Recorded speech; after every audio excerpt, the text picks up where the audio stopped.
Bienvenidos a una conferencia de prensa sumamente especial para esta película de Beetlejuice, que estoy segura que al igual que para mí ha sido una película que ha marcado la vida de muchos cinéfilos por lo peculiar que es, porque es un universo en donde lo extraño colinda con lo usual y hace una fantasía maravillosa en la que nos ha sumergido completamente el director Tim Burton. Y obviamente todos estamos aquí porque en unos minutos tendremos aquí a parte del elenco, a su director. Yo creo que todos sabemos que esta película ha sido algo que ha trascendido en el tiempo, en la cultura, en la cinematografía, y estoy muy feliz de que tendremos aquí mismo a la persona que creó a este personaje tan icónico con tan solo 17 minutos de aparición en la pantalla, el señor Michael Keaton. También tendremos a una voz de toda una nueva generación que le aporta un montón de frescura a esta película, que por supuesto es Jenna Ortega, quien trabaja una vez más con este director. Se integran dos nuevos personajes, dos nuevos talentos, que son nuestra queridísima Mónica Bellucci, en un personaje que les va a encantar, y también Justin Theroux, que está un poquito más alejado de la familia Dietz, pero no por eso es menos peculiar. Por supuesto, nos acompaña también el productor, quien tuvo la visión para traer nuevamente a este personaje a la pantalla grande. Y claro que sí, la mente maestra detrás de esta película de Beetlejuice, Tim Burton. Así que les pido que con un fuerte aplauso recibamos al elenco y al director de esta película. Y ahora sí, como dirá nuestro querido Beetlejuice, it's showtime. Welcome. Thank you. Señor Tim Burton, vamos a dar la bienvenida a Michael Keaton. A continuación nos acompaña Jenna Ortega.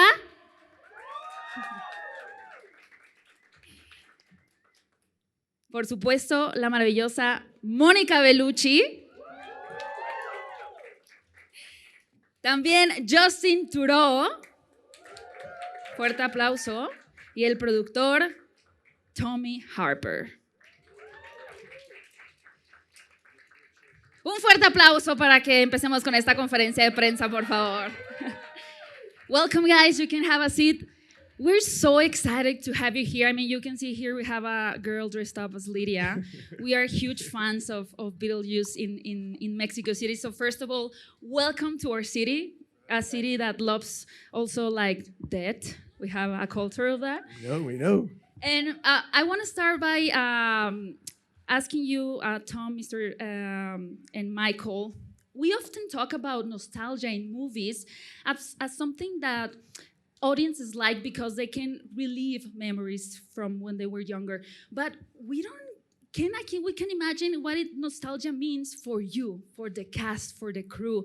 So I wanted to ask you how Beetlejuice has followed you in your life, in your career, how he has stuck with you and somehow led you to make this movie and be a part of this movie again.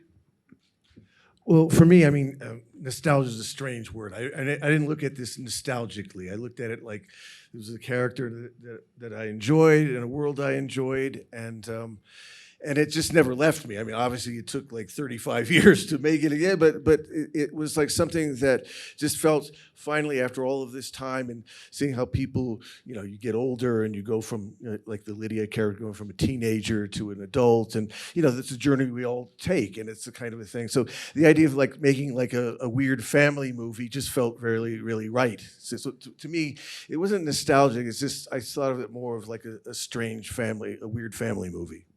Nice, and I think Beetlejuice really manages to embrace the weirdness. So, Mr. Michael Keaton, how was it for you to step back again in the set of Beetlejuice and coming to create this character once again?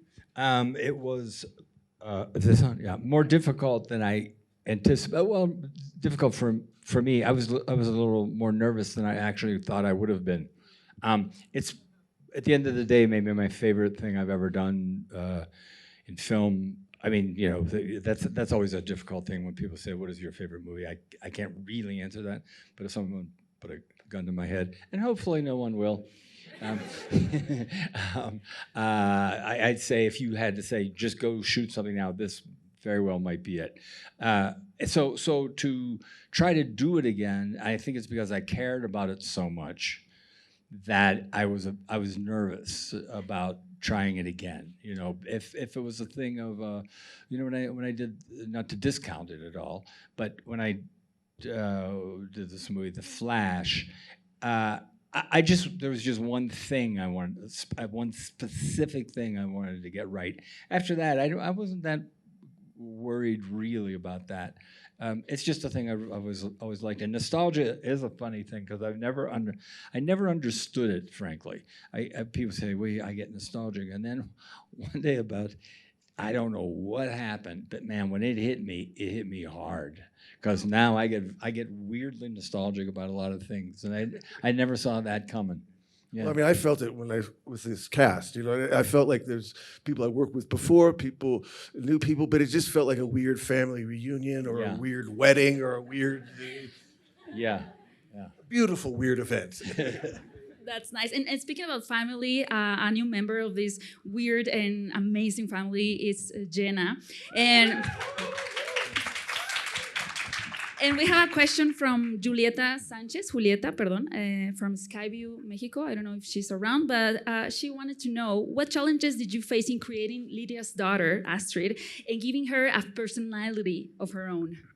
Well, I think it's pretty difficult to be related to Winona Ryder just because she's so cool and effortless in everything that she does. And Lydia, obviously, is such a beloved character that I think being related to her in any way there was naturally pressure there. But for me, I think it was nice because I think Astrid was written so beautifully, and it's actually really easy to see where she's coming from. She's kind of embarrassed about her mom's success and fame, and she misses her dad. She lost her father. They kind of have a weird relationship. She was sent off to boarding school. So for me, it was just kind of looking more into that, and then obviously bonding with Winona as much as I possibly could, and we just made sure we had good chemistry and things like that, which was super easy with her. And then I think it just kind of fell into place naturally. Was there something you did in order to create this chemistry, like something, a special activity or something? No, I think it was like 3 days into filming or something like that, and Winona and I sat down and finally had time to have an actual conversation. It all kind of came together so quickly, but as soon as we started talking, we just did not move. It felt like for hours, and then we would go to her place, or she would come to mine, and then the same thing. Haven't touched phones, haven't gone to the bathroom, had a drink of water, anything. It was incredible. We can't stop. That's amazing. Yeah, I think with Jane on screen, the chemistry that you both have. And Monica, many people have seen the poster and made so many theories about your character. So many theories. But we have a question from Gustavo Hernandez from Cinemex that he asked, what was it like to prepare for entering Tim Burton's world and specifically stepping into this role, mysterious role of Dolores? Dolores is a soul-sucking demon. We can say much because I know there are some journalists that haven't seen the movie yet. All I can say is that Tim told me, I have a key role in this movie for which I thought about you. And of course, I was very happy to accept it, to play it. We should ask why he thought about me, actually. I think this role was soul-sucking. Soul-sucking. And typecast. All I can say is that I'm really honored to be part of this amazing cast, really, and enter into Tim's world. So beautiful, poetic, and magical. So I'm part of the new characters, like you. Thank you. Anyway, we're so happy to be here. Thank you. And I love how you mentioned it, Monica, like entering Tim world, because I believe it's like a whole fantasy to be a part of Tim Burton's movie, to enter his mind. And Justin, you are also becoming part of this character in the movie. And I think that Tim's character are anything but ordinary. And although your character is a little bit aside from the Deeds family and he can kind of judge what they're doing, he also has some traits of his own. So how was it for you to create this character that it feels like normal but weird at the same time? He's maybe the most normal of them. I mean, kind of, maybe aside from, Astrid. But it was great. It's one of my favorite things to play, sort of comedically, which is shallow and stupid, and sort of not very bright. And add to that, there was sort of this emotional component to him, which I really just found hilarious. And then touching on the nostalgia part, being a new member of the cast and being able to, and being a huge fan of the movie originally, to be able to walk onto it, I was, overwhelmed by those sets and just sort of the imagination that had gone into them and all the characters. And frankly, the script was incredible. So it's a fabulous experience. But I mean, all these people really, I had to just jump in because the script was good, but everybody really added to it. That was the beautiful thing for me, was like in the spirit of the first one, there was a lot of improv, there was a lot of people really on a daily basis coming up with things on the set. So for me, the energy was fantastic, and that again made it creative and fun, and I guess you might say nostalgic. I don't know. And something interesting is that this movie is going to be seen by a new generation. I mean, I think we have different generations here who grew up with the first Beetlejuice movie. So this is a question for you, Tommy. How did you work in the production area to ensure that the movie was going to keep that quirky look, but also appeal to new generations?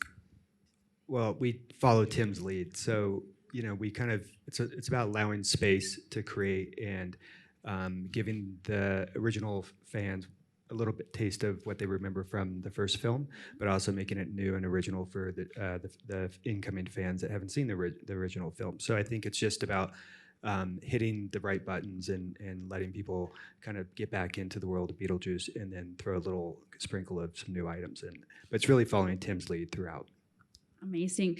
And I mean, it's been more than 30 years, but Michael, we have a question from El Sol, from Belén Eligio. He wants to know, how has your relationship with the character Beetlejuice evolved through the years? Wow, I was not ready for that. I love this question because it makes me worry about myself. Yeah. Well, the great thing about him, the being, is he kind of does evolve and he kind of doesn't. He's kind of the best and worst of everything. So, just to reiterate something, and then I promise I'll get to that. I would put in that up there, but not. It's a little bit of a dissimilar thing. When I did Birdman in Ratu. So it was, that experience wasn't, you couldn't compare, you just can't compare it to other experiences, So without sounding too arty, it's true art because you don't have a choice but to be part of it. You know what I mean? Sometimes it's, and I like it like this also. I like teams. So I like when it's clear, the director does that, the producers do that, the actors do that. I actually like that.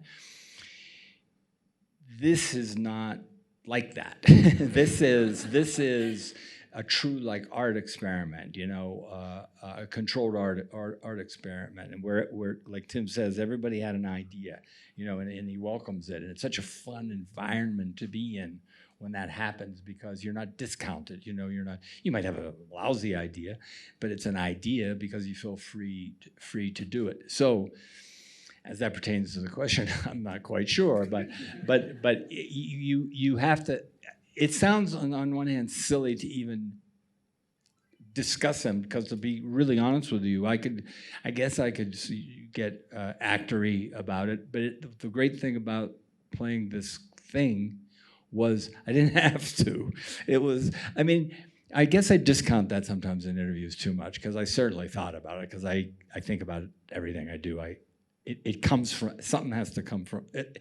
Everything I do has to come from something, some idea, some thought. So when we met, he only said a couple of key things, and he and I were he was trying to explain it, but also was a bit of a free form at the beginning, right? So when Tim hit me with a couple of things, I went, oh, okay, that gives me some sort of an idea. So how it evolves is, it's the same thing, because he's kind of, a key thing is he comes from any time, place, dimension, world. you know what I mean? Which totally frees you up, just gives you total freedom. So in a way, you say that's the same thing. It's not like, well, he's older now, you know, he's matured, I guess. Wiser. He's wiser. Yeah, which is so fucking fun to not have to worry about. You know? But Michael, I would say to what you're saying. For me, it's a character. Why you can't describe it because it kind of comes from the subconscious. Yes. It's kind of like you don't sit there. It's like discussing a dream. I mean, we discuss dreams. We discuss dreams all the time. But to actually discuss a character in a like what's his motivation? Yeah, or all yeah, that yeah, kind of stuff, yeah. Forget about it. Right. It's true. Like I always joke. I say the most fun thing was I never once would ask the question, make the statement, well, my character wouldn't do that. My character could do anything.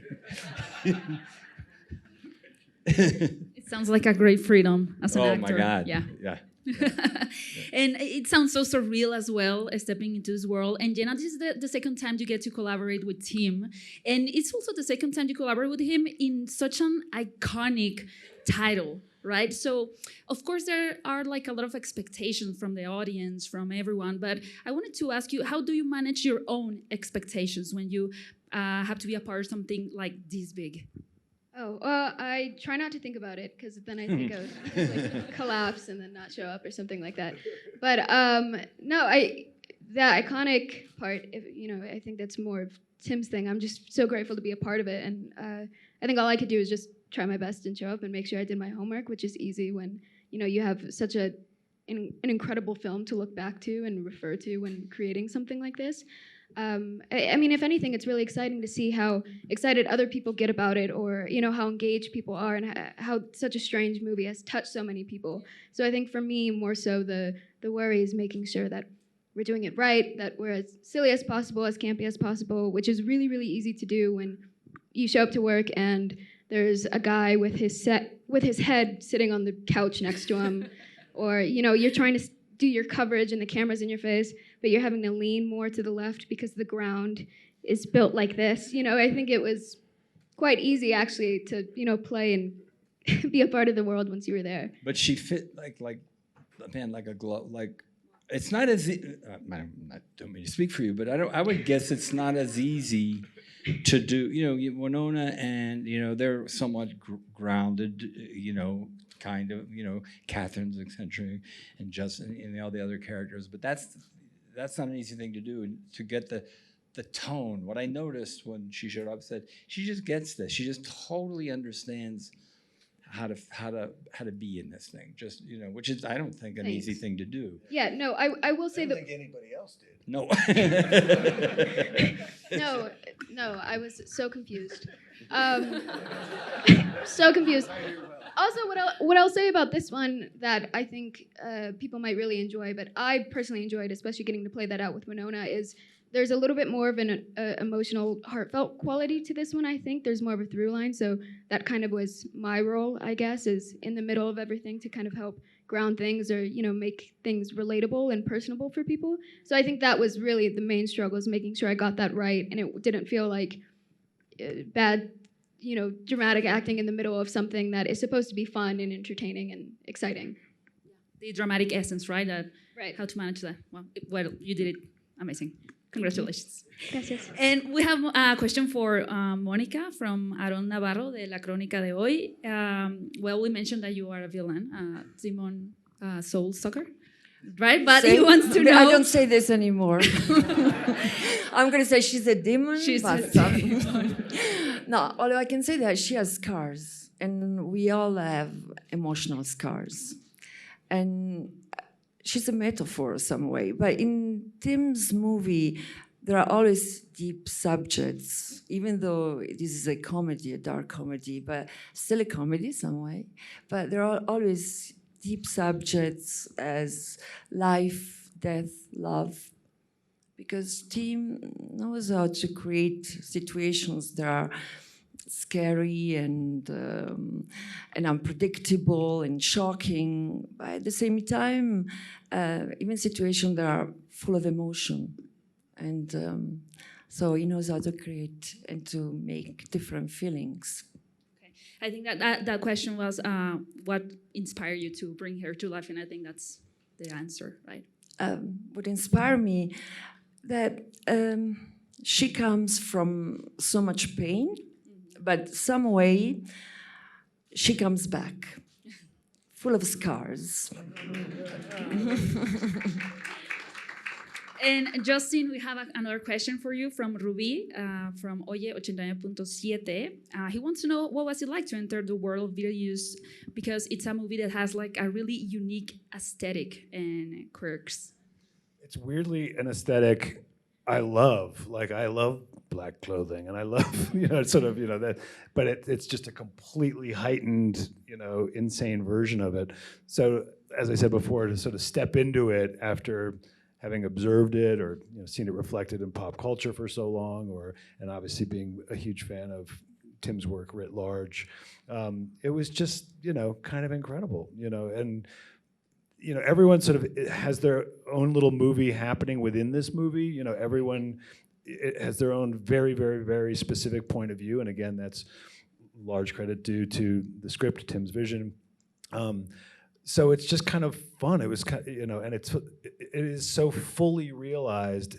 And there's been much said about the practicality of the sets and the effects and all the rest of it. So you're really getting to do the things. When Michael's opening up his sweater and his guts are spilling out, you can literally feel the gel hitting your body, and and all the rest of it. So it's not something where they're like, hey, when we show this, it's gonna look like this. It really was looking like this. I was like obsessed. Yeah, it's Peculiar one. It was just fun. I love it. And you have mentioned so many details, and it's a question again for our team from Pamela Cortez de La Cinemafia.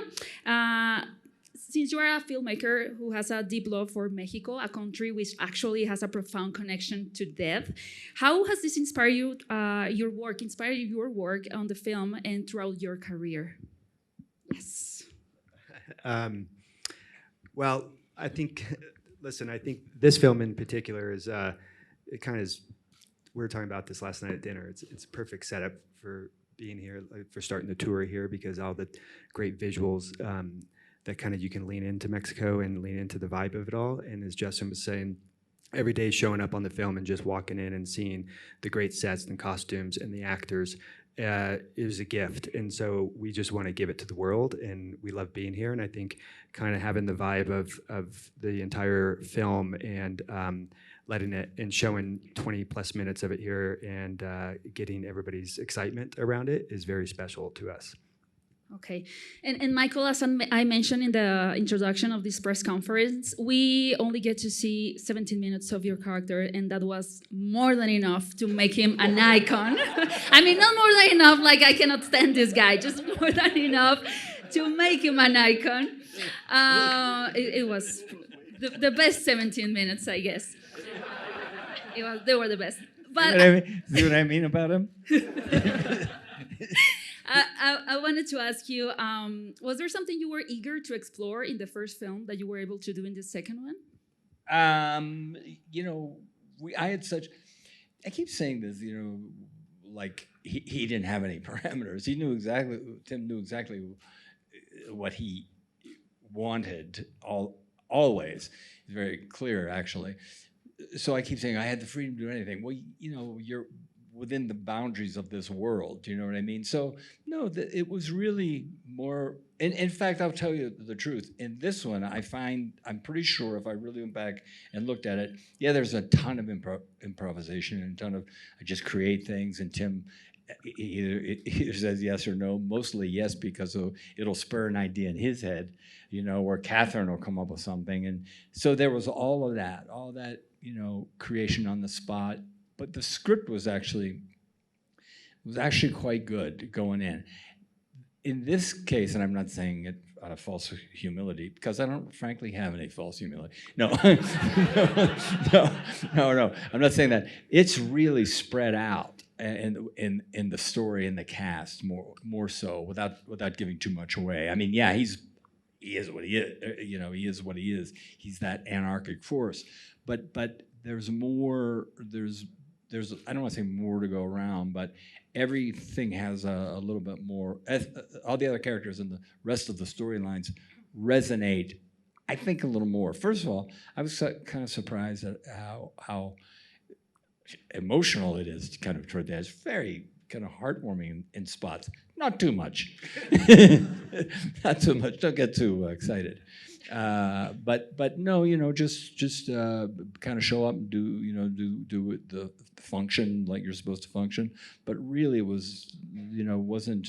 I don't want to say I didn't have to carry the weight, but I didn't have to carry the weight in the first one.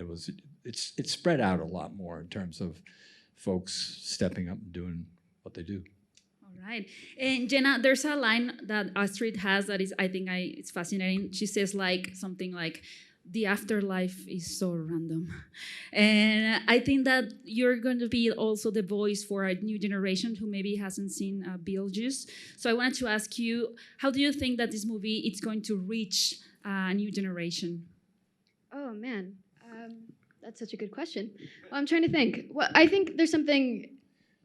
I think a lot of people are fascinated by death and what happens, after. And we live kind of in a strange time right now. So I think that for young people who aren't familiar with the original film and maybe aren't used to seeing something so kind of creative and heightened and funny, but still talking about serious issues like that, I think it's really sweet and a really good balance of, it's a good way to laugh at it and the fact that it's going to happen to everyone. So I think, I don't know that I would say I'm the voice of the next generation or anything, but yes. I feel really, really grateful to be a part of this because I feel like this is what young people need nowadays. And, we want to keep movie theaters alive and we want people to watch. And I think with something like this, it's something that's for everyone. You could watch it with your parents. You could watch it with your friends. You could watch it multiple times. There are so many random things. Yeah. There are dogs. Yeah, you can watch it with your dogs. Yeah, you can watch it with your dogs. Tim can watch it with our dogs. I just happened to notice some things fell off of Beetlejuice's face. Exactly. Spitting image. No.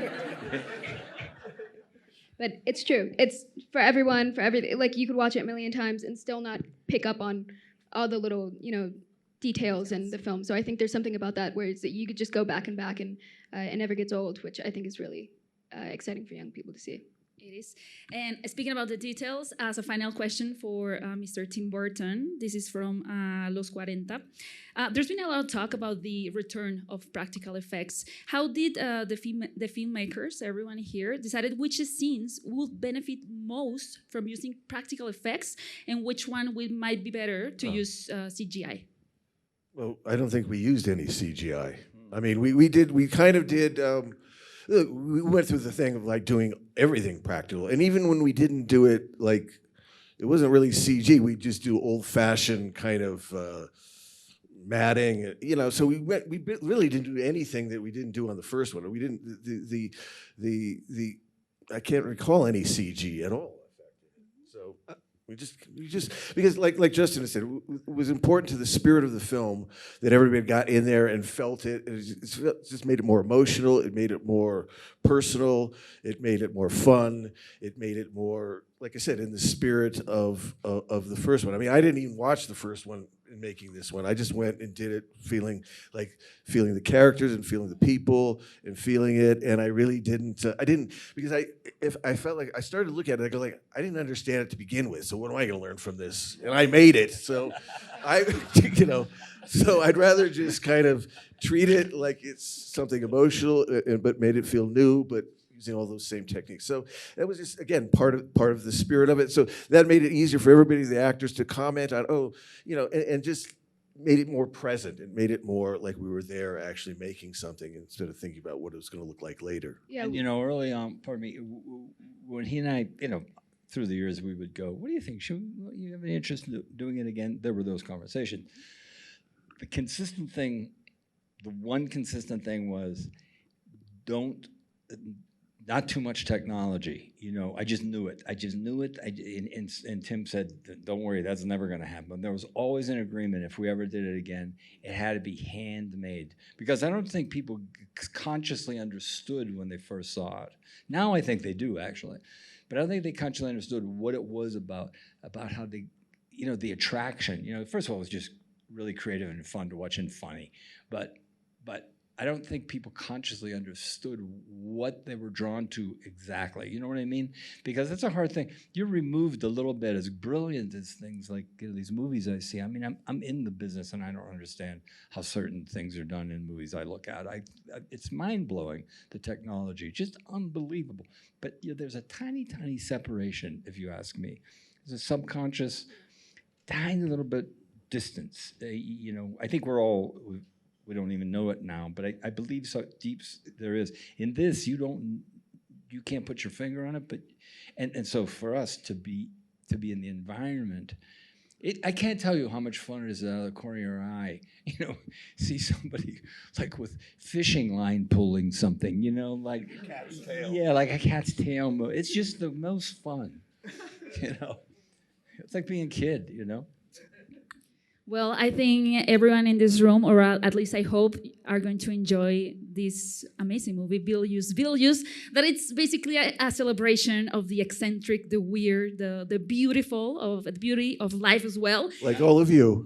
Like all of you. And also a reminder that even in the afterlife, we can have some laughter, mischief, and a little bit of darkness. So in the mood of Beetlejuice, and to get this day started, and you're busy to Mexico, well, let's say it's showtime. Thank you so much. Thank you so much for being here.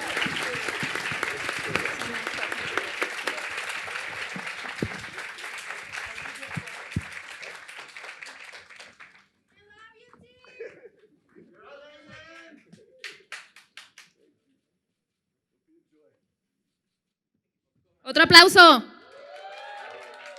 Thank you so much, guys.